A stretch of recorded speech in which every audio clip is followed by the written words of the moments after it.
अपने स्वार्थ के लिए। झरिया की जनता का किसी से मतलब नहीं, ये आपको भी बहुत बढ़िया से मालूम है, हमको भी मालूम है। हमें तो नहीं पता, शायद आप बता रहे नहीं, बिल्कुल बिल्कुल, झरिया की जनता से बस चुनाव तक ही सबको प्रेम है, चुनाव के बाद कोई नजर आने वाला नहीं। 15 साल बनाम 5 साल या बनाम 3 साल, क्या है इसमें? क्या हुआ झरिया में, क्या नहीं हुआ झरिया में? विकास हुआ है, विकास दिखता है आपको, ये बताइए। देखिए, में जो रोड बनाया गया है, जो कि वहाँ बहुत दिनों से, ये सब तो एक साधारण बात है। आप भी कल एमएलए बनेंगे तो ये सब तो ये कोई उपलब्धि की बात नहीं है। आज पूरे लोग मिल के झरिया को नाश कर रहे हैं, सारे लोग बोल रहे हैं कि आज हमने ये ला दिया, वो ला दिया, वो ला दिया। झरिया का विकास क्या हुआ? आप दिखाइए कि झरिया में नया चीज क्या हुआ, नया रोजगार का सृजन क्या हुआ? कुछ सृजन नहीं हुआ। आउटसोर्सिंग, सिर्फ कोयला निकालो, सिर्फ आदमी को भगाओ, इसके अलावा कुछ नहीं हुआ। रेलवे लाइन चला गया, बहुत सारा चीज है। अगर उस बातों को उठाएंगे तो अभी 2 घंटा आपके साथ हमको चर्चा। विस्थापित हो गई यहाँ से बिगड़िया। सरकार किसकी थी? देखिए, वो निश्चित रूप से भारतीय जनता पार्टी की सरकार, हम इस चीज को मानते हैं। ऐसा नहीं है कि गठबंधन में है तो जो बात है सो है, जो कमी है सो कमी है, इसको मानना निश्चित रूप से मानते हैं। इस चीज को मानते हैं कि ये कमी रही है, जैसा होना चाहिए था वैसा नहीं हो पाया। मैंने तो कहा है कि दोनों सरकार, दोनों घराने के लोग यहाँ पे प्रतिनिधित्व किए हैं। मैं इस चीज को मानता हूँ कि बीजेपी भी प्रतिनिधित्व की है, कांग्रेस भी प्रतिनिधित्व किया है। झरिया को टापू बना दिया गया क्या? चारों तरफ माइन से झरिया शहर, झरिया बाजार एक टापू में सिमट गया है, ऐसा भी लोगों का कहना है, क्या कहेंगे उस पर? देखिए, मैं एक बात को उठाना चाहूंगा, क्योंकि आप झरिया का जब बात उठा रहे हैं तो आप देखे होंगे कि झरिया बचाने के लिए कितना बड़ा कमेटी बनाया गया। चुनाव मैदान में आने के लिए तैयार क्यों गए थे अचानक से? नहीं, क्या हुआ था? अचानक से चुनाव पार्टी का तो आपको गठबंधन तो पहले से है। नहीं, आपको पता था कि ढुल्लू महतो जी को बीजेपी ने टिकट दिया है, उसके बाद भी आप नॉमिनेशन के लिए तैयार थे। देखिए ऐसी नॉमिनेशन करते, वोट तो अपना जगह था, लेकिन आप तो भाजपा से विरोध कर बैठते ना, उसी के खिलाफ में आप आ जाते, उसका गठबंधन में आप थे। विस्थापन की स्थिति वहीं पे है, लोगों का बेरोजगार का, जो युवाओं का बेरोजगारी है वही चरम से जुड़े हुए रहते हैं। आउटसोर्सिंग जितना चलता है, क्या डीजीएमएस का जो प्रोटोकॉल है, कोई प्रोटोकॉल नहीं मानता है। डीजीएमएस टोटल पूरी तरीके से बिका हुआ है। हम लोग तो कितना बार मामला को उठाए हैं, 2006 में हम लोग मामला को उठाए हैं, 2009 में मामला को उठाए हैं। क्यों नहीं मानते? डीजीएमएस सीधा ये बोलता है, उसका अधिकारी, हम यूनियन के आगे नतमस्तक हैं, यूनियन का प्रेशर आता है हम पे, हम कुछ नहीं कर पाते। प्रोटोकॉल कुछ नहीं है, भ्रष्टाचार चरम पे है, सारे लोग बिके हुए हैं। झरिया को नाश करने में बीसीसीएल का बहुत बड़ा भूमिका है, और दूसरा यहाँ की यूनियन का बहुत बड़ा भूमिका है, तीसरा यहाँ के नेताओं का बहुत बड़ा भूमिका है। ये 3 चीज अगर सुधर जाएगा तो झरिया फिर झरिया। नमस्कार, आप देख रहे हैं R24 लाइव में मोहम्मद एहसान जख्मी। अभी हम मौजूद है झरिया विधानसभा क्षेत्र के बस्तापुला में, और हमारे साथ जनता दल सेकुलर पार्टी के प्रदेश अध्यक्ष पवन झा जी है। और ये 2009 के लोकसभा चुनाव में इन्होंने जनता दल सेकुलर पार्टी से ही चुनाव लड़े थे, धनबाद लोकसभा क्षेत्र से, और अभी 2024 का विधानसभा चुनाव झारखंड में है। आइए इनसे बात करते हैं कि विधानसभा चुनाव जो 2024 का भी है, और आगामी 20 नवंबर को झारखंड में दूसरा चरण का चुनाव है, जिसमें झरिया में भी जो चुनाव है वो दूसरा चरण 20 तारीख को है, और 23 नवंबर का चुनाव का परिणाम आने को है। और उसी बीच में इनसे बात करके जानना चाहेंगे कि जनता दल सेकुलर की जो पार्टी है वो झारखंड में और खास करके झरिया में क्या करने जा रही है। सबसे पहले हमारे चैनल में आपका स्वागत है। बहुत बहुत धन्यवाद, और आपके व्यूअर्स को मैं अपनी ओर से और अपने पार्टी की ओर से धन्यवाद करना चाहता हूं। और इस पूरे चुनाव में जनता दल सेकुलर पार्टी, चूँकि अभी एनडीए का अंग है, हम लोग एनडीए में हैं, हमारे नेता एच डी कुमारस्वामी हैं जो कि केंद्रीय मिनिस्टर हैं अभी स्टील और हैवी उद्योग के केंद्र सरकार में। तो इस पूरे चुनाव में जनता दल सेकुलर पार्टी इस बार 6 विधानसभा से चुनाव लड़ने का मन बनाई थी, लेकिन किन्हीं कारण बस, और एक जगह बाय इलेक्शन होने के कारण कर्नाटका में, क्योंकि भारतीय जनता पार्टी के साथ हम लोग का वहाँ पे गठबंधन है, तो इसी कारण से हम लोग चुनाव में नहीं आ सके। और हम लोगों को भाजपा को समर्थन होने का हम लोगों को केंद्र से आदेश मिला है अपने नेताओं से। और जहाँ तक बात करेंगे झरिया और धनबाद की, या धनबाद लोकसभा अंतर्गत 6 विधानसभा क्षेत्र की, तो 6 विधानसभा क्षेत्र में एनडीए को मजबूत करने का हम लोग एक सार्थक प्रयास कर रहे हैं। और उम्मीद है कि भाजपा के तरफ से भी सार्थक पहल हम लोगों के साथ होगा। और जहाँ तक बात झरिया की आप कहना चाह रहे हैं, तो झरिया का जो सीट है, इसमें हमारे एनडीए के जो प्रत्याशी हैं श्रीमती रागिनी सिंह जी, उनसे मैं आपके चैनल के माध्यम से कहना चाहूँगा कि उनके माध्यम से व्यक्तिगत रूप से हम लोगों को अभी तक कोई संपर्क नहीं किया गया है और ना ही अभी तक हम लोगों को कोई सूचना मिला है, जिससे कि हमारे झरिया क्षेत्र के कार्यकर्ता को थोड़ा निराशा है कि अभी तक जो है रागिनी सिंह जी के द्वारा जेडीएस के कार्यकर्ताओं से संपर्क नहीं किया गया है। तो इसके कारण थोड़ा कार्यकर्ताओं में मन जो है छोटा है।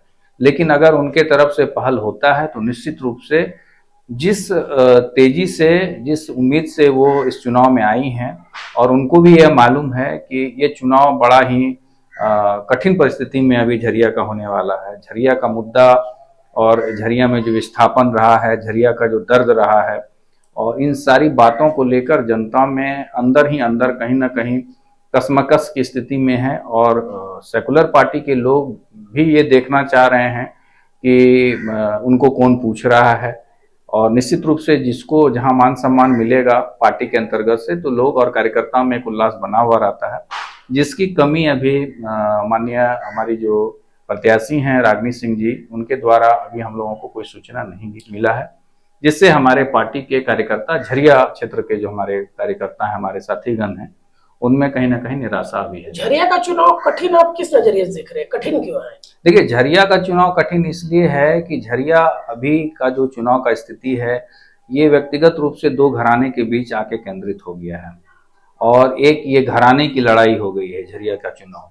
दूसरा, आप पुरानी बातों को आप लोग जानते हैं कि जो अभी वर्तमान विधायिका हैं, उनका जो राजनीतिक इतिहास रहा है या उनके पति का जो संघर्ष रहा है, और अभी की जो विधायिका प्रत्याशी हैं रागिनी सिंह जी, उनका जो राजनीतिक इतिहास रहा है और जो परिदृश्य है, दोनों में बहुत ही कांटे की टक्कर है। तो निश्चित रूप से ये कहना कि कोई एक तरफा जीत जाएगा इस चुनाव में, ये आज के डेट में मुश्किल है। लेकिन दुख ये है कि एनडीए के लोगों को अगर नहीं लेके साथ में अगर श्रीमती रागिनी सिंह जी चल पाएंगी, तो निश्चित रूप से कहीं ना कहीं उनको इन सारी चीज़ों का सामना करना पड़ सकता है। इसलिए हमारा आग्रह है कि इन सारी चीज़ों को वो व्यक्तिगत रूप से देखें, और उनको यह समझना चाहिए कि किस क्षेत्र में किन लोगों को साथ में लेके चलना है, और एनडीए में जितने लोग हैं उनको साथ में लेकर हम लोग को चलना चाहिए। 2009 में आपने एमपी का चुनाव लड़ा जी। 2014 में जब विधानसभा का जो यहाँ चुनाव हुआ था, जिसमें माननीय संजीव सिंह जी यहाँ से भाजपा के प्रत्याशी थे, उन्होंने 2014 में झरिया से सीट भी जीता था। उसके बाद 2019 का चुनाव जो था, उसमें श्रीमती पूर्णिमा नीरज सिंह और संजीव सिंह की धर्मपत्नी श्रीमती रागिनी सिंह, ये दोनों मैदान में थे, और पूर्णिमा नीरज सिंह झरिया विधानसभा से चुनाव जीत गई। तो ये दो विधानसभा में आपकी पार्टी का क्या रोल था?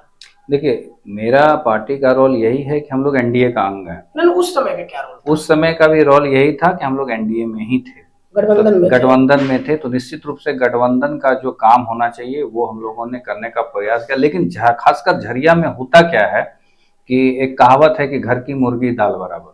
तो बात यहाँ पे यही हो जाता है कि हमारे कार्यकर्ताओं को जितना एक्टिव करना चाहिए, जितना फायदा लेना चाहिए गठबंधन के लोगों का, वो ले नहीं पाते हैं। ये कमी उनकी रह जाती है, और इसी कारण वो बार बार हार रहे हैं। मैं आपके चैनल में बोलना चाहता हूं कि अगर हम लोगों को, हमारे कार्यकर्ताओं को निश्चित रूप से साथ में लेकर अगर चलेंगे और उनका मनोबल अगर मजबूत रहेगा, तो निश्चित रूप से वो कांटे की टक्कर देंगी। और चुनाव देखिए एक ऐसा चीज है कि जिसमें कोई स्पष्ट से ये नहीं बोल सकता है कि हम ही जीत जाएंगे। चुनाव स्थिति और परिस्थिति पर निर्भर करता है, लेकिन कार्यकर्ताओं को लेके चलना ये बहुत बड़ी बात है। अगर कार्यकर्ता आपके साथ नहीं है तो आपका पार्टी का मनोबल जो है छोटा हो जाता है, और लोग जो है कहीं ना कहीं उसका परिणाम जो है गलत ही आता है। इसलिए इस चुनाव में भी वही हमको देखने को मिल रहा है।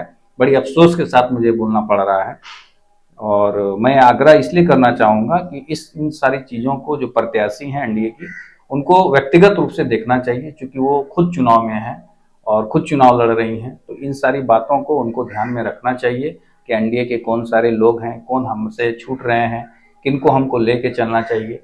क्योंकि अभी देख रहे हैं कि जैसा मैया सम्मान योजना और हेमंत सोरेन की सरकार ने जो ये सारी बातें लाई हैं, तो कहीं ना कहीं नीचे तबके के लोगों में ये एक भावना बनी है कि जो है ये सरकार हम लोगों को ये दिया है, और इससे जो है वो चुनावी मुद्दा इसको बना रहे हैं आपका जाके एनडी गठबंधन के लोग, और इसका फायदा लेने का प्रयास कर रहे हैं। क्या लग रहा है कि मैया सम्मान योजना झारखंड का जो चुनाव है जी, वो अभी वर्तमान में जो सत्ता पक्ष थे, क्या उनको कुछ फायदा दे पाएगा?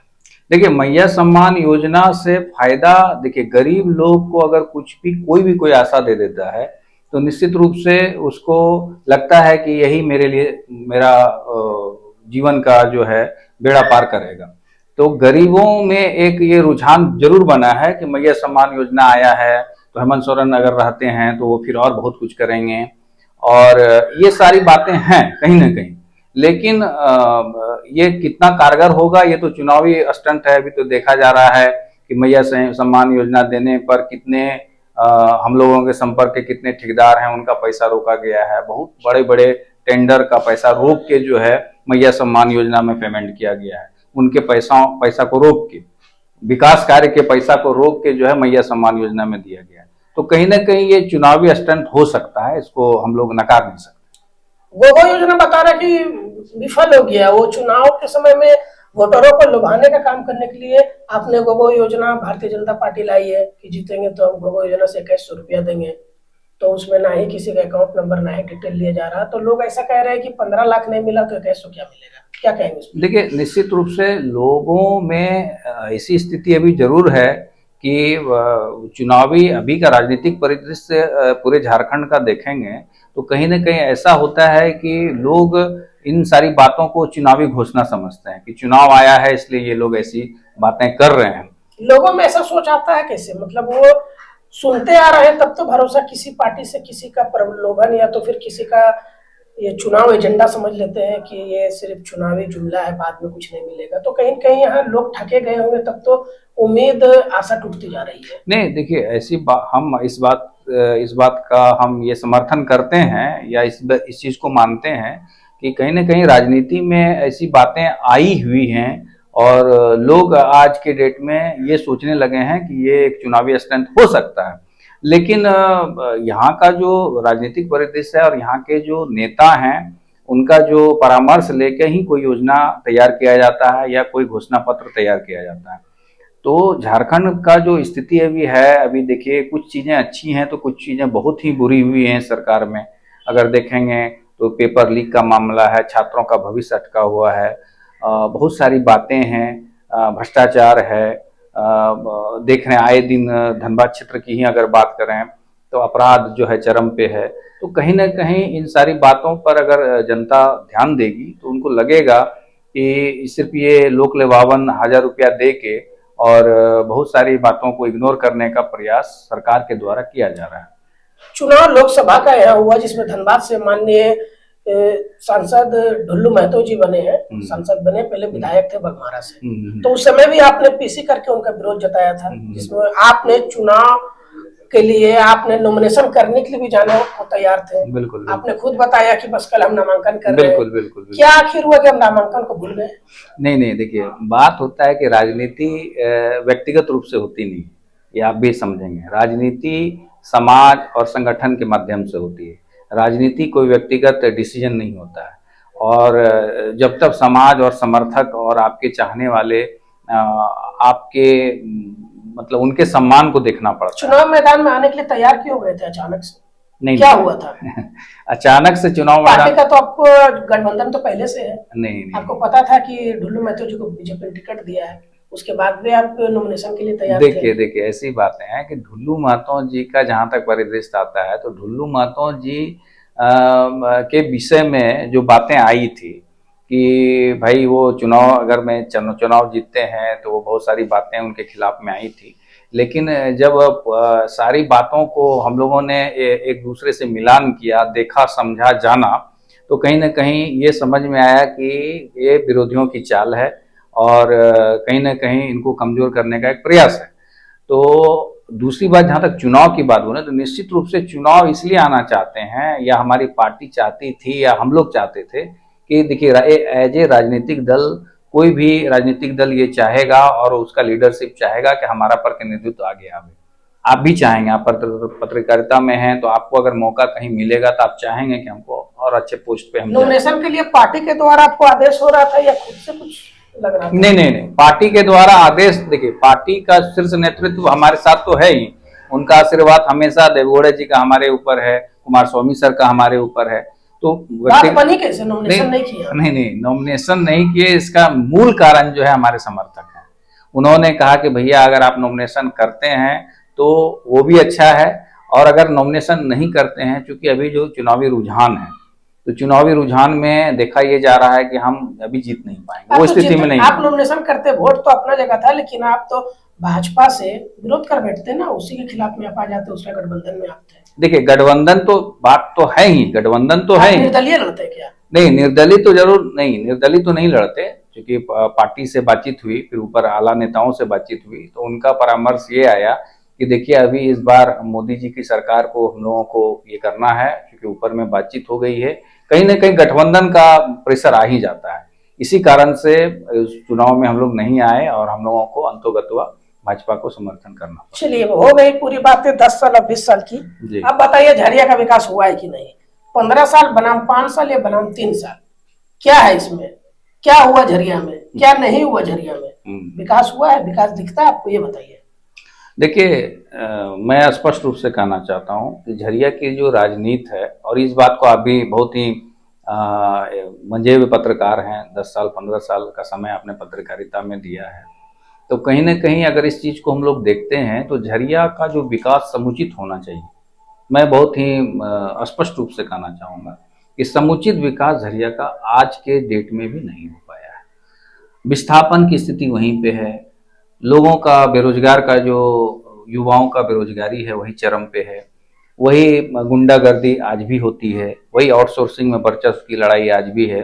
तो कहीं ना कहीं झरिया का समुचित विकास जो है वो कहीं ना कहीं आपसी राजनीति में कहीं ना कहीं पीछे छूटा है। झरिया को टापू बना दिया गया क्या? चारों तरफ माइन से झरिया शहर, झरिया बाजार एक टापू में सिमट गया है, ऐसा भी लोगों का कहना है, क्या कहेंगे उस पर? देखिए मैं एक बात को उठाना चाहूंगा, क्योंकि आप झरिया का जब बात उठा रहे हैं तो आप देखे होंगे कि झरिया बचाने के लिए कितना बड़ा कमेटी बनाया गया था, झरिया के लिए कितना बड़ा बड़ा आंदोलन हुआ था, उस सारे आंदोलन में हम लोगों ने भाग लिया है।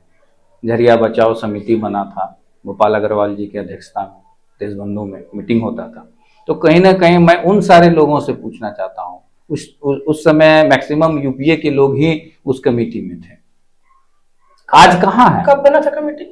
ये कमेटी मेरे हिसाब से 2014 पहले बना था। हाँ, 2014 नहीं, ये कमेटी 2000 के बाद जो है 2 या 3 में बना था। आरएसपी कॉलेज झरिया का जो है धरोहर रहा है झरिया जी जी जी, वो कब विस्थापित हो गई यहाँ से बिगड़िया?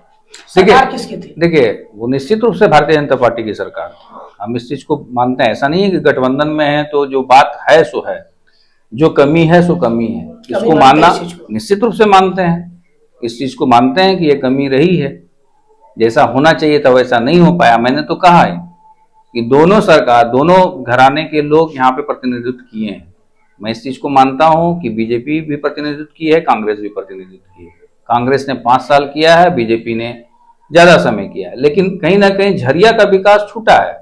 आज भी झरिया का विकास समुचित जो होना चाहिए वो नहीं हुआ है। डिगवाडी में आरएसपी आ गया है, डिगवाडी में सरकारी अस्पताल बन रहा है, क्या कहेंगे उस पर? देखिए डिगवाडी में बन रहा है तो आप ये भी समझिए, डिगवाडी बगल में है, लेकिन कहीं ना कहीं अगर आप देखेंगे तो किन्हीं को अगर फायदा हुआ है तो किन्हीं को थोड़ा नुकसान भी हुआ है। बोलिए क्या नुकसान है?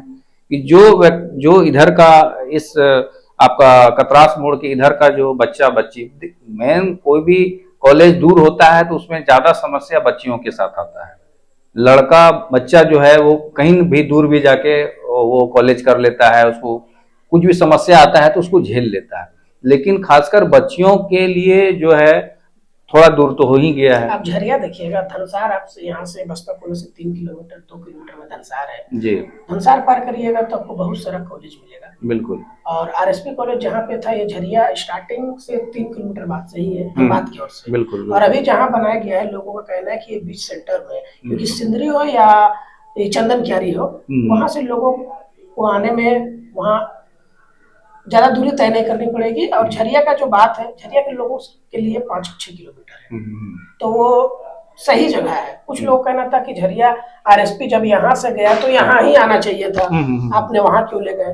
तो उनका कहना है कि वो बीच जगह में है, ताकि चारों तरफ के बच्चियां जो है और बच्चे छात्र छात्रा है, उन्हें आने में आसानी हो, चारों तरफ से लोग वहां पहुंच सके, किसी को ज्यादा दूरी ना हो, सबको एक हिसाब से वहां पहुंचे। देखिए, इसमें मैं एक चीज बता दूं, लोग राजनीति कर रहे हैं, राजनीति करें।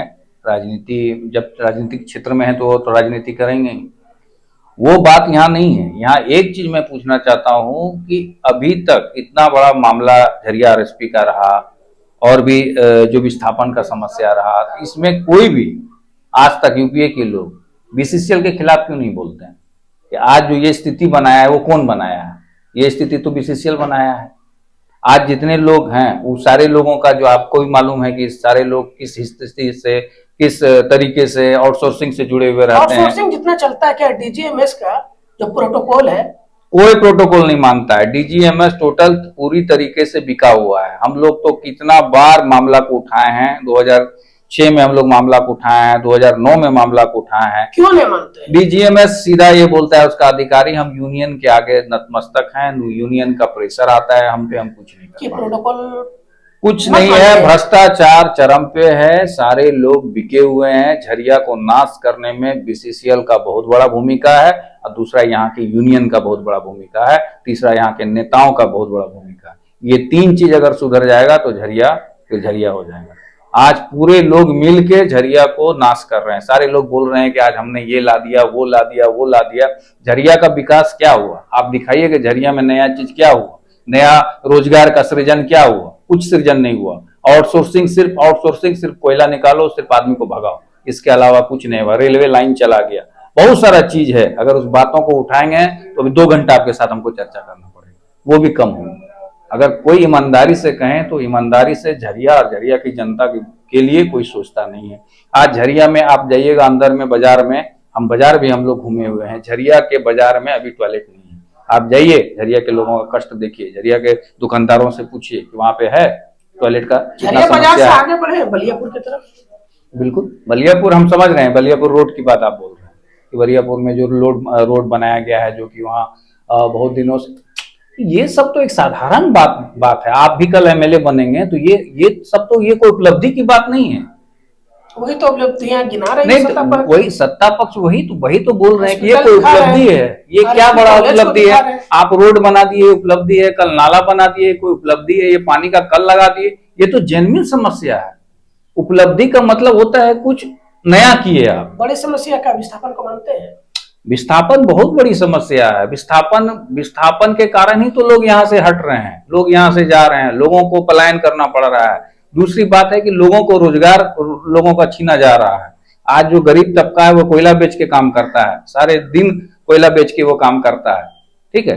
लेकिन जो है सबको भुखमरी का स्थिति कौन कर रहा है? बीसीसीएल कर रहा है। बीसीसीएल के खिलाफ में कोई नेता क्यों नहीं बोलता है? पूछिए ना, कोई नहीं बोलेगा। इसलिए नहीं बोलेगा, सबका मिली भगत है। झरिया से प्रेम किसी को नहीं है भाई। कोयला से प्रेम है क्या? कोयला से प्रेम है और अपना वर्चस्व कमाने से प्रेम है, मैं स्पष्ट बोलता हूं। और जहां तक बात है, और जहां तक गठबंधन की बात है या नैतिकता की बात है या विचारधारा की बात है, तो हम लोग विचारधारा से जुड़ते हैं, विचारधारा के लिए काम करते हैं। लेकिन यहाँ का जो पॉलिटिक्स है वो सिर्फ निहित अपने स्वार्थ के लिए। झरिया की जनता का किसी से मतलब नहीं। ये आपको भी बहुत बढ़िया से मालूम है, हमको भी मालूम है। हमें तो नहीं पता, शायद आप बता रहे। नहीं, बिल्कुल झरिया की जनता से बस चुनाव तक ही सबको प्रेम है। चुनाव के बाद कोई नजर आने वाला नहीं, मैं आपको बता दूं। ये हमारे साथ पवन झा जी थे, जो काफी दिनों से इनका राजनीतिक में से सक्रिय रहे हैं, और माइंस का जहां तक का मामला है ये भी उन पे आवाज उठाते हैं। इधर ही कौन सा माइंस बीजीआर चलता, बीजीआर में भी आप वन विभाग का, हाँ वन विभाग का भी मामला। जनता दल सेकुलर के ये प्रदेश अध्यक्ष है, इनसे राजनीति के साथ साथ झरिया के मुद्दे पर भी बात करना चाहे और झरिया का विकास को लेकर के बात किए। चलिए, इन्होंने अपनी बात को रखी और हमारे साथ बने रहे। मैं मोहम्मद एहसान जख्मी, AR24 लाइव झरिया।